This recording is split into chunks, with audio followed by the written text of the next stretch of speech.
Count 1, cybercrime, how do you plead, guilty or not guilty? Guilty. Perjury in the first degree, how do you plead, guilty or not guilty? Guilty. Once again, request that Dr. Danielson be admonished not to make any references to Missy Woods as Missy Woods. Missy Woods. People versus Yvonne Woods. I'll take entries starting with the people. Morning, Your Honor. Darren Kafka and Jacob Matthews appear on behalf of the people. All right, good morning. Good morning, Your Honor. Tom Ward and Lindsey Brown on behalf of Yvonne Missy Woods, who's seated with us at council table. All right, good morning. My understanding is today Ms. Woods would be pleading guilty to count 1, cybercrime, a class 2 felony.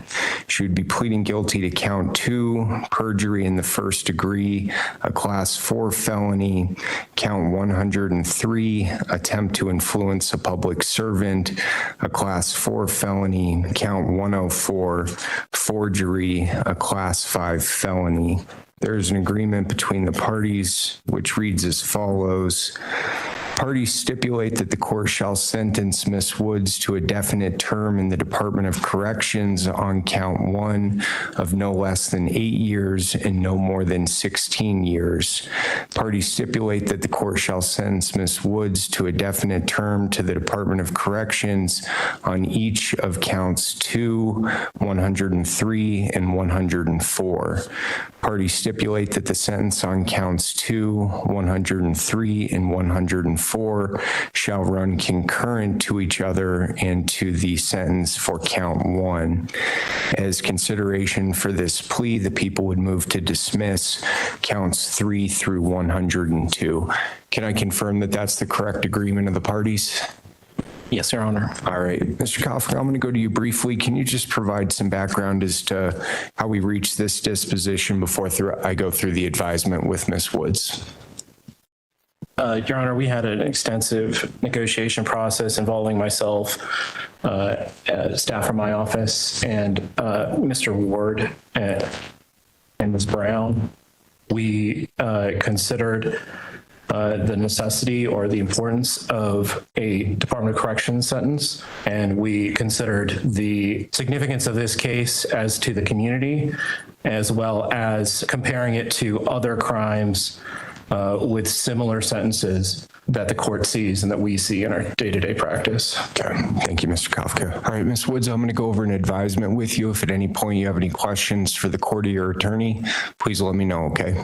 You can remain seated. Ms. Woods, can you state your name for the record? Yvonne Woods, And how old are you, ma'am? 65. And how far have you gone in school? Have a Bachelor of Science degree. All right, you read and understand the English language? I do. Are you thinking clearly today? Yes. And I went over the proposed disposition on the record. Is that your understanding of the disposition that has been reached? Yes. And is that how you wish to resolve your case today? Yes, it is. As to count 1, cybercrime, how do you plead, guilty or not guilty? Guilty. As to count 2, perjury in the first degree, how do you plead, guilty or not guilty? Guilty. And as to count 103, attempt to influence a public servant, how do you plead, guilty or not guilty? Guilty. And as to count 104, forgery, how do you plead, guilty or not guilty? Guilty. And do you understand that by pleading guilty, you're waiving or giving up those trial-related rights? Yes. And do you understand that by entering into this disposition, you're subject to any penalties that could be imposed under the law? The court understands the parties' agreement that there will be a sentence between 8 and up to 16 years. However, the court is going to review the possible penalties for these charges. As to count 1, a class 2 felony, you could be sentenced to the Department of Corrections for a period of between 8 and up to 24 years. You could receive a fine of between $5,000 up to $1 million. As to count 2, a class 4 felony, you could be sentenced to the Department of Corrections for a period of between 2 and up to 6 years. As to count 103, a class 4 felony, you could be sentenced to the Department of Corrections for a period of between Section 2 and up to 6 years is to count 104, a Class 5 felony. You could be sentenced to the Department of Corrections for a period of between 1 and up to 3 years. In addition to that, the court would, as to count 1, sentence you to a period of parole for a period of 3 years. Do you understand those possible penalties? Yes, I do. Outside of this plea agreement, has anyone promised you anything to get you to enter this guilty plea? No, Anyone forcing, trying to pressure, coerce you to make this decision? no. And do you understand ultimately the court can determine the sentence that will be imposed within that range? Yes. All right. Let me go to the people for a factual basis as to those counts. As it relates to count 1, from 2008 through September 28th of 2023, Ms. Woods, while employed at the Colorado Bureau of Investigation, including work done at the Arvada Laboratory, Jefferson County, Colorado, knowingly and without authorization, altered, changed, and/or deleted data stored in the computer network of CBI relating to DNA quantification, resulting in damage to the integrity of the data on CBI's network with an estimated cost far in excess of $1 million to restore integrity to the system. As it relates to count 2, on March 19th, 2014, while testifying the case of people of the state of Colorado versus Ryan Hicks, a criminal jury trial held in Golden, Jefferson County, Colorado, Ms. Woods was asked by counsel for Mr. Hicks whether her testimony had fully disclosed all of the DNA work she had completed in this case.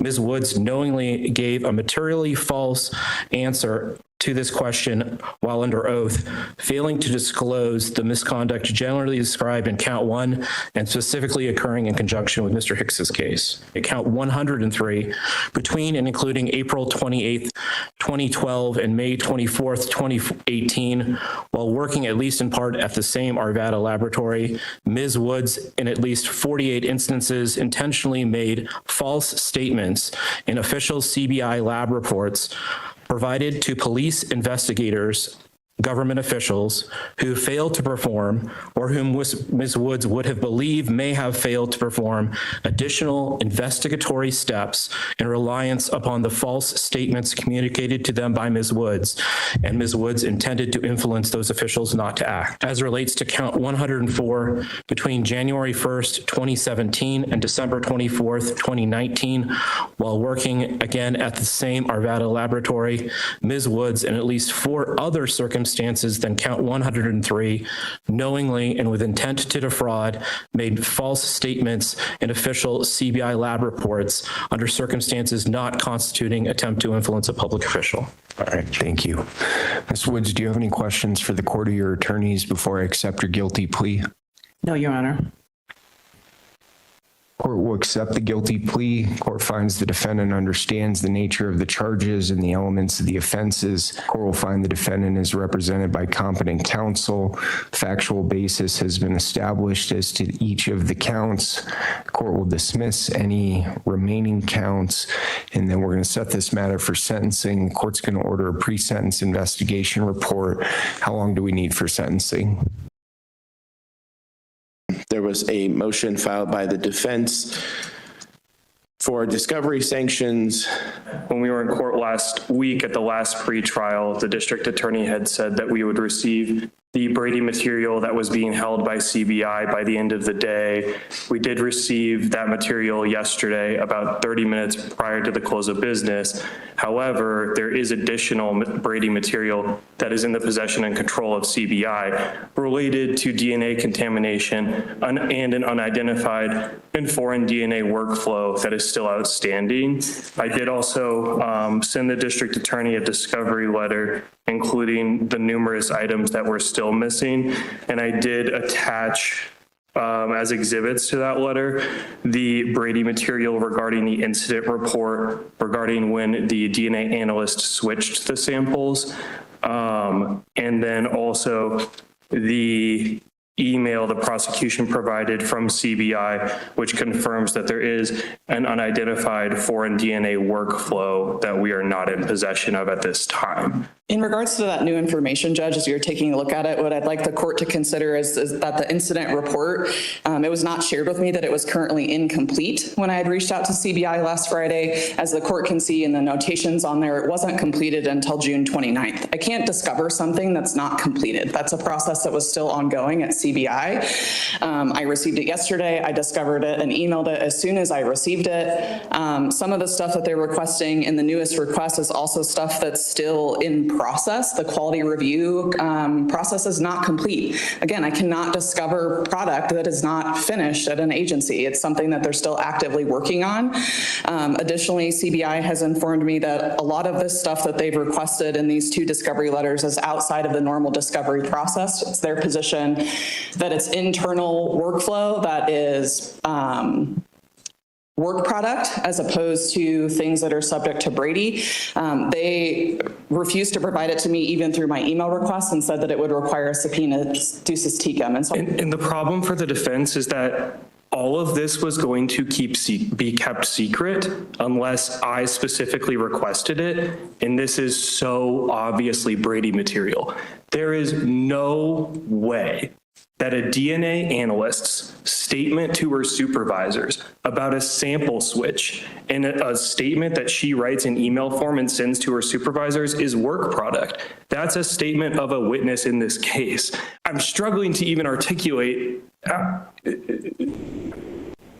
This information should have automatically been disclosed outside of 35 days. And the idea that CBI is saying, oh, our workflow to determine that the DNA contamination issue is not complete yet, so therefore we're going to push the report out the door, hope the defense doesn't notice and keep it secret, is really, really offensive and really problematic. I also have to be very honest and frank with you all. I don't know what the work product rules are with internal labs, because I know what the work product rules are for attorneys, and I don't know how this is covered under those work product rules, but internal lab rules, I don't know that there's a statute on point that says work product within an internal lab is not discoverable, even if it's covered by the law and it's Brady material. Like, I think there's a roadblock they're putting up categorizing it as work product when in the legal sense, work product is at the direction of a counsel in preparation for litigation. And that's not what's going on here. And Your Honor, I think the ultimate problem is that I should not be the one catching this and bringing this up. The reason I'm so frustrated and the reason I'm so exhausted in so many of these cases is because I can't do my job and the district attorneys. And it wasn't disclosed for more than 2 weeks after that. But CBI was aware of the quality issues within the DNA within this case as early as March 23rd. And the idea that the district attorney would receive a DNA report that the very first line of it is that there's a quality issue with the DNA, and then do no additional follow-up to make sure that we're in possession of that material is just, that can't be compliance with Rule 16 either. I can't fix an issue that I don't know about. To the extent that they're saying there was a quality issue in March, I didn't know that. I hadn't received any communication at all from CBI. So when I call them proactively to ask about the testing, how do I know to ask about a quality issue that I haven't been informed exists yet? Okay. Like, that is offensive to me as well, to say that I have obligations to discover things and ask questions about things that I don't even know exist. Like, I can't do that. That's untenable. It's unrealistic. I have been taking every step I possibly could since I received this information to get them what they want to the extent that I can, to answer the questions that they have, to ascertain how these mistakes happened. As Ms. Froats stated, there is no system in place to ensure that we get this Brady material for CBI. There is no system in place to make sure that when they discover a DNA quality issue over 100 days ago on March 23rd, that the defense is immediately notified. Think about how different this would look. Think about how obvious it would be to me that we need a DNA expert for the trial setting coming up in less than 2 weeks. So also another person who is a person here is Mr. Wilson, who sits here innocent of the crimes that he's accused of, who's not been able to work since this case was filed. It's really, really scary for me as someone who wants to keep my bar license here. And then another frustrating thing is we still don't have the Brady material, which I understand roadblocks are being thrown up, but if Ms. Farrow had started doing her due diligence earlier or had informed us about the quality issue on March 23rd, we would likely have these items by now. And then the other thing I want to say about the IR, the investigation report, about the sample switching that occurred in this case is what's really concerning. Is it's so clear from the timing of the report that the only reason CBI did anything about it is because I brought it up in court. CBI is not here. You want to bring CBI? We want to talk to CBI? Great, we'll talk to CBI. But to suggest that the burden is on Ms. Farrow to tell CBI, hey, you guys need to do a better job. They're the ones not disclosing. I agree with you. I agree with you 100%. They're not disclosing. I have a real issue with the fact that something happened in their lab and they don't bother to disclose it to anybody. And the only way it's found out is if Ms. Farrow gives them a call out of the blue and says, hey, what's going on with this case? CBI is law enforcement. The information in their possession and control is in the possession and control of Ms. Farrow.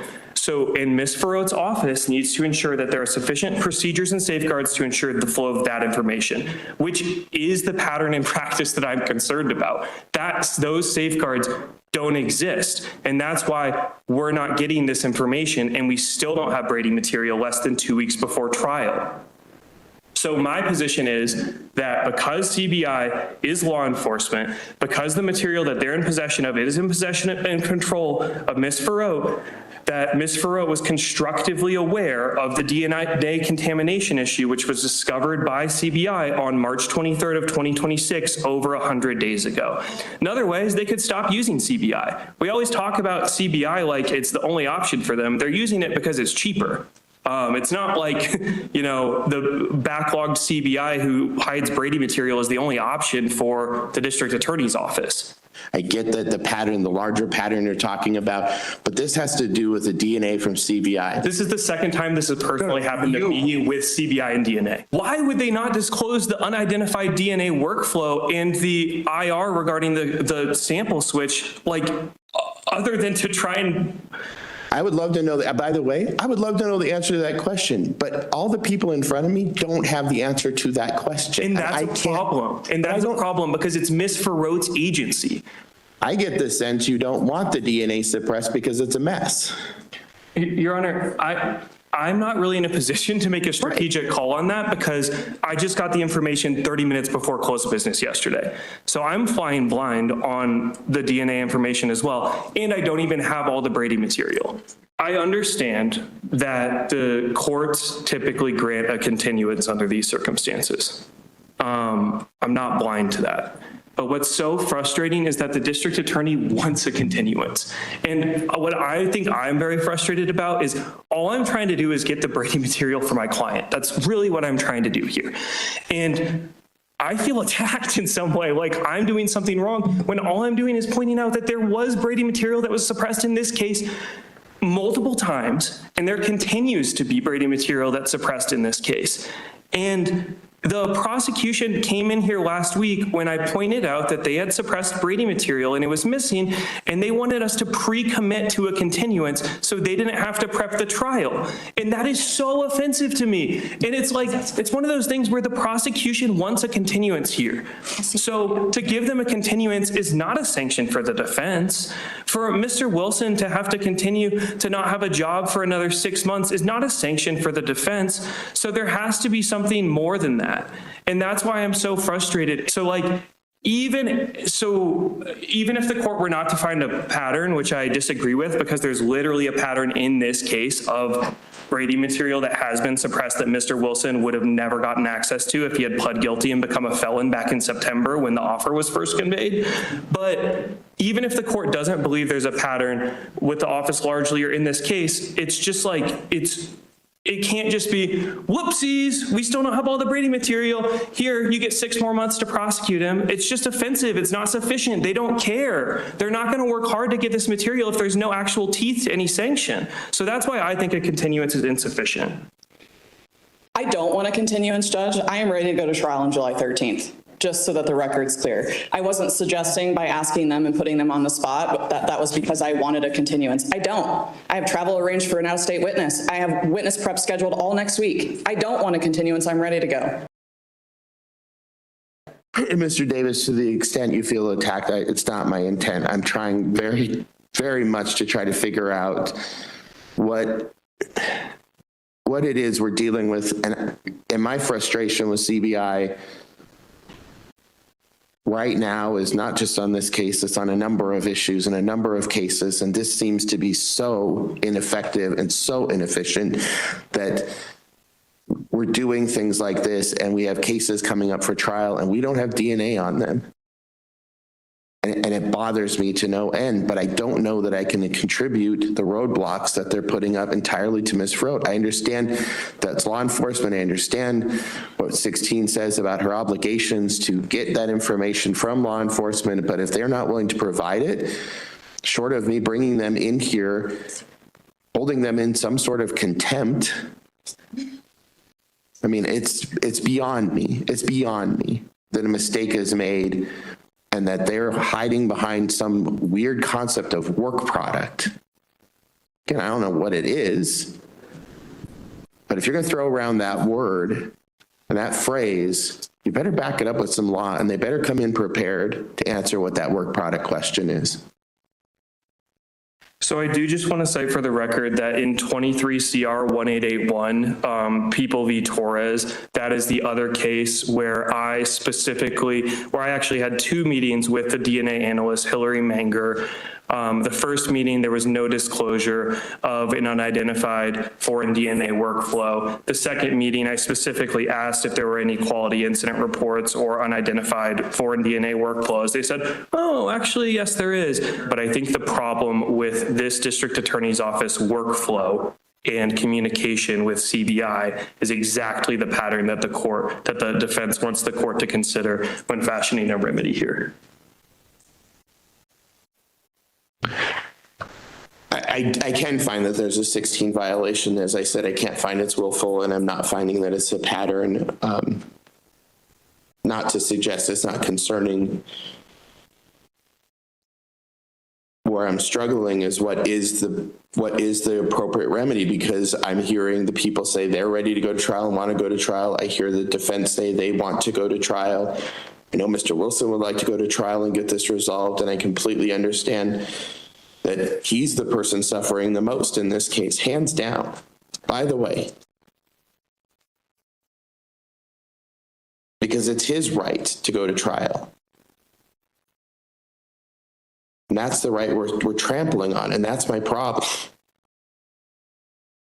When I say suffering, I'm talking procedurally. I'm not talking in the grand scheme of things. I'm talking procedurally. As uncomfortable as this may be for all of the attorneys in the court, for Mr. Wilson, we're stepping on constitutional rights and procedures. But to simply say we're going to exclude the DNA may be at an additional cost to Mr. Wilson.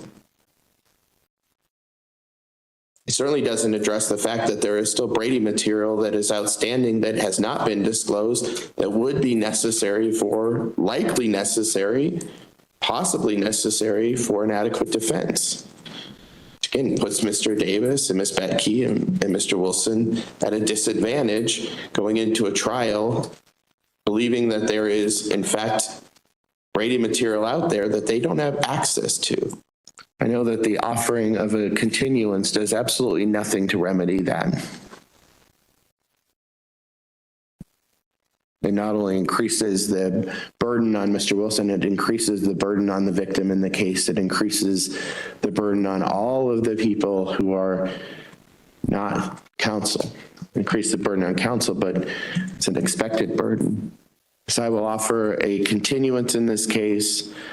I will also offer that we, based on once you receive the information you are entitled to, if you want to readdress whether there's an additional sanction regarding suppression or exclusion of the DNA evidence, because it was not properly disclosed prior to this trial and it necessitated a continuance, I will address it. Would the court consider a jury instruction? I would, actually. I would consider a jury instruction. I think I need to speak to Mr. Wilson. Could we pass this and I could enter a breakout session with him? Yes, Your Honor. I'm asking the court to set a deadline for the DNA evidence that we're still missing. And then I'm also asking to set for a motions hearing. I just am reading the tea leaves and I don't think we're going to get this information very easily. I feel the same way, and I think that Ms. Frote has satisfied at least the portion of 16 that she's requested, so I think we could move to the subpoena ducis tecum portion of that. I'm not suggesting that's the route you want to go right now, but I do think that Ms. Frote did the due diligence necessary. I know it's frustrating. I think she shares that frustration based on the record that she made. So the defense position is that it's not our obligation to get this material. It's the prosecution's obligation to disclose it. And the only reason why I'm asking for there to be a deadline is because I don't want to get in a situation where we're again 35 days before trial and this is disclosed to us either on the 35th day or shortly after, and everyone says that's fine because we're not simply going to do that. And I'm not anticipating we're going to run into the similar problems again. And if we do, I anticipate that someone from CBI will be here and answering questions.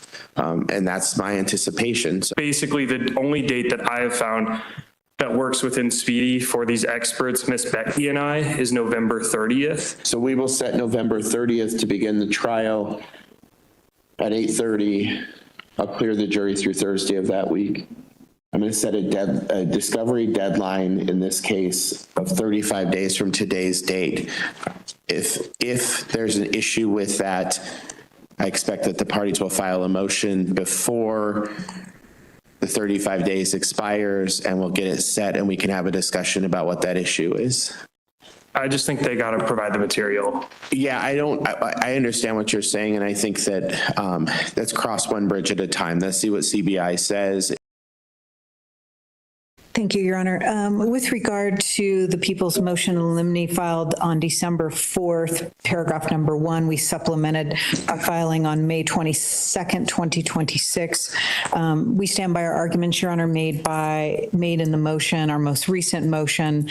Ms. Woods had absolutely no attachment to this testing, to this case, and no involvement whatsoever. We ask that any evidence or testimony regarding her involvement with CBI be stricken as irrelevant and prejudicial. And also, if the court grants the people's motion, the people would once again request that Dr. Danielson be admonished not to make any references to Missy Woods, as the people have had experience with the mistrial being caused for that exact reason.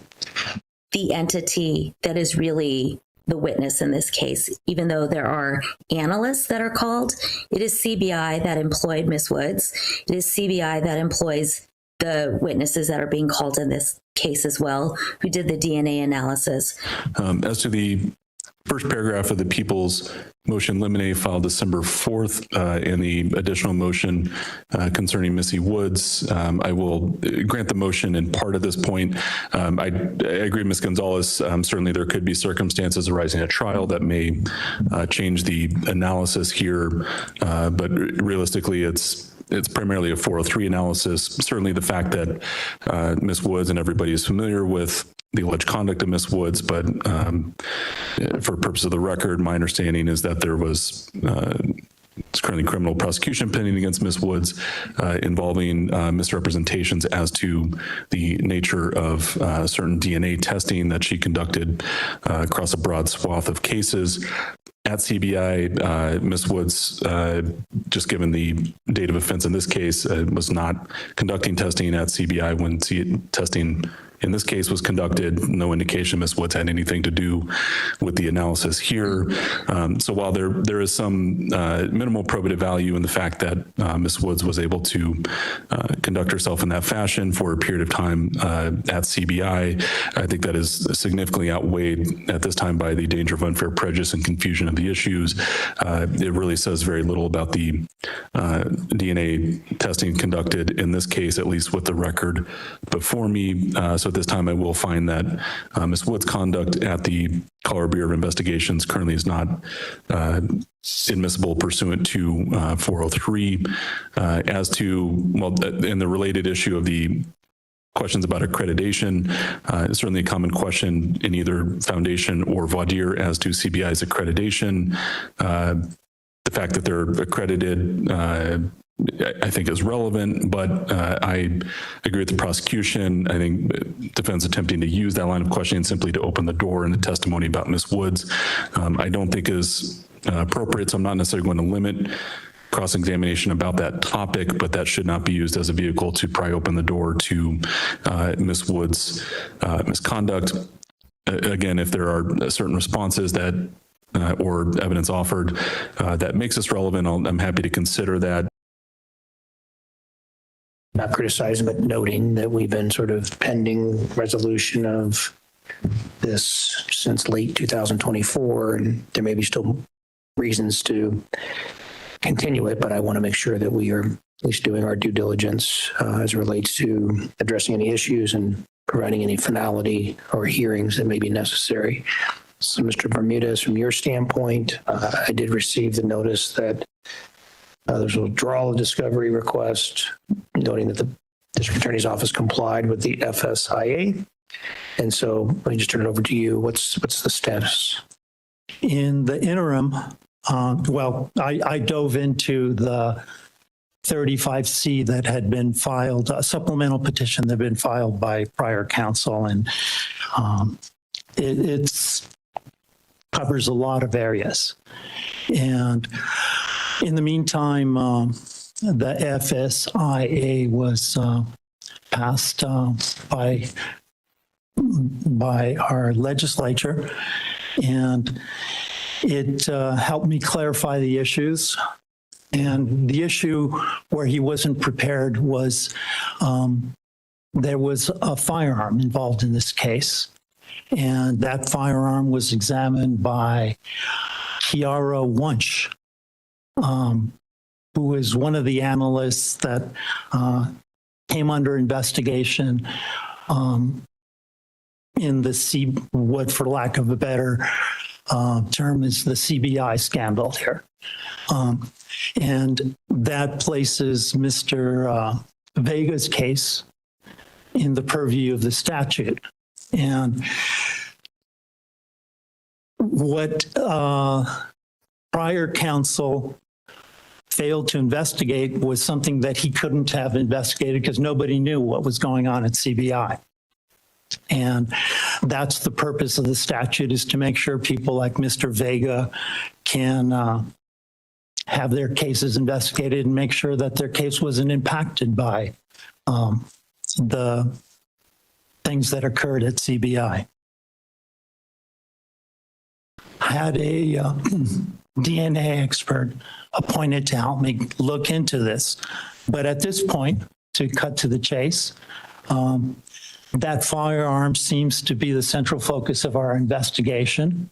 And I have talked to my expert. My expert says, well, I need to take a look at it, see if there's anything there, see if anything was done improperly.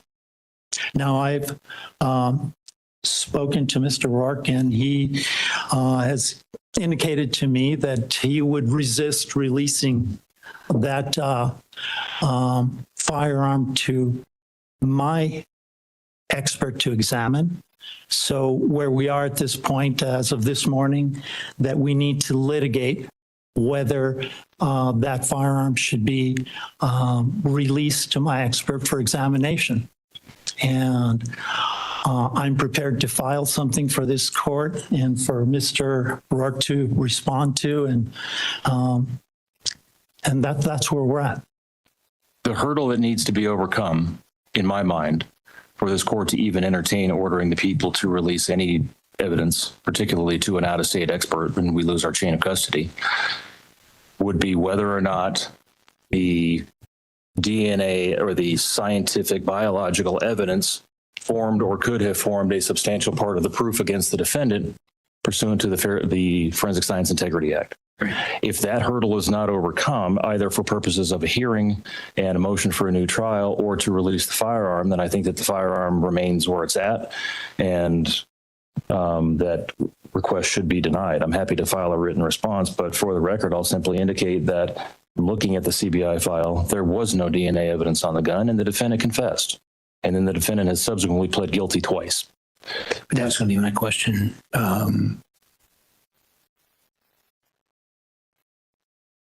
Well, there was I believe a prior, I'm sure we got to the second plea, but I think there was a prior post-conviction litigation that ended up in a second plea agreement. Is that That's correct? right. There was a motion, a 35C motion filed alleging that trial counsel was ineffective. The defendant waived those 35C claims is part of a plea agreement in which his original 30-year sentence was reduced 22 to 22 years by agreement of the parties.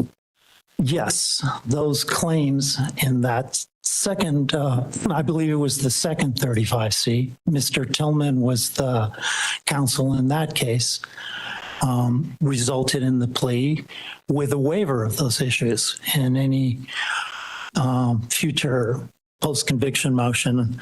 I'd have to look at the exact wording of the plea. But if we are now saying that we're saying, well, we feel FISA allows us to go into that, that's the whole purpose. No one knew what was going on. That is stated in the statute. No one knew what they were doing. So how could we have investigated that? So we look into the gun. Their response is, well, it wouldn't have mattered anyway because of all these other things. They're going into all these other things and opening up the door to go back into that because I can't respond. Otherwise, I can't respond. So if the waiver applies to me, it's got to apply to him too. I have some questions, and I know reading previously of the FSIA indicated that it could be an avenue for litigation that was not previously brought because of the recent disclosures of information from CBI.